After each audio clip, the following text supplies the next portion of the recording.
With Voice of Cards Isle of the Dragon Roars being released in just over a week, I decided to spend an hour playing the demo so you don't have to. But before I jump in, I want to give context as to why so many people are hyped for this game. And that comes down to one name, Yoko Taro, which all Nier Automata fans should be aware of, as he created that masterpiece. Anyway, here are my impressions from the demo. Let's begin. The demo includes around an hour of content, which is the prologue to the game. It focuses on a party of members from the Fellowship of the Ivory Order, locating and retrieving the Queen's lost treasure. Right at the end, you hear the first of the dragon roars, which is where the main game will start. Characters, monsters, and the entire world of this game are printed on cards, with all the map being a series of cards, and as you move onto each card, the neighbouring cards will turn face up, revealing what is underneath. With Voice of Cards being a typical turn-based RPG, each character has different equipment cards attached, as well as different attack cards attached. There are also cards that can be used as consumable items. The battles take place on a tabletop-style board. At the start of the battle, you are granted 2 gems. These gems are gained every time you take an action. However, certain actions take multiple gems to use.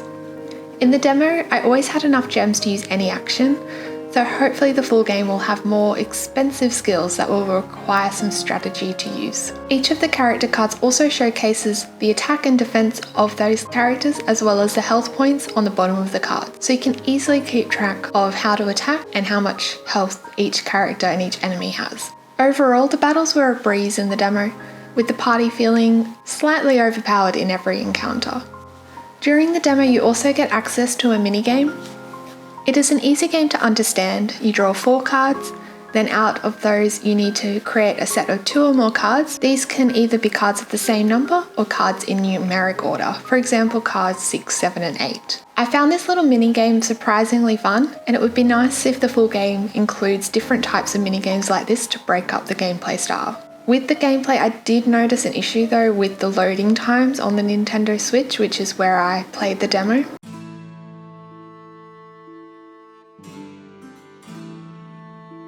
So because my eyes had to see this, yours do as well. I just have so many questions about this character design, mainly why would a fisherman not be wearing pants? But don't worry guys, I have a solution for Square Enix that they can patch into the game. What do you think? But moving on, I actually like most of the visual elements in the game. Most were fairly basic, especially the environments and attack cards, not to mention the reuse of cards for different NPCs in town. But pretty much all RPG reuse character skins for NPCs, so I can overlook that. However, in saying that, the character cards did contain a lot of detail, and looking on Twitter at some of the other designs of the cards in images I've seen, they are very aesthetically beautiful. I did find the tabletop board style was a little underutilized, which is a shame. It would have been nice had the board backdrop changed depending on the location battle took place in, be it in a forest or in a cave. At the beginning of the demo, you are introduced to the Game Master, the voice that narrates every single action the party does and everything happening around them. Whilst I did not mind his voice for the majority of the playthrough, I would have preferred if each character was voiced.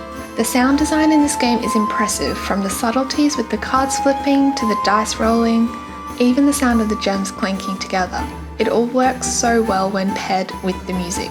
The music itself has a feel as if you were in a fantasy tavern, the kind of song you would expect a bard singing happily along to. In saying that, it seems Yoko Taro and the team took inspiration from the Middle Ages in Wales, with both the musical choices and the character names. So I had a minor gripe with the narrator's pronunciation of Hethwin.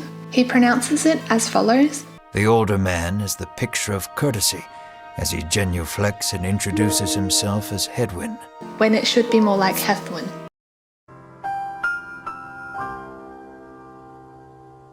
Honestly, by the end of the demo, I was left feeling a little underwhelmed. The gameplay did not provide any sort of challenge, although that may have been on purpose just so everybody can complete the demo easily.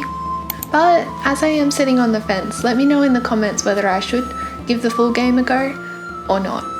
And as always, thank you all so much for supporting my videos. Farewell, friend.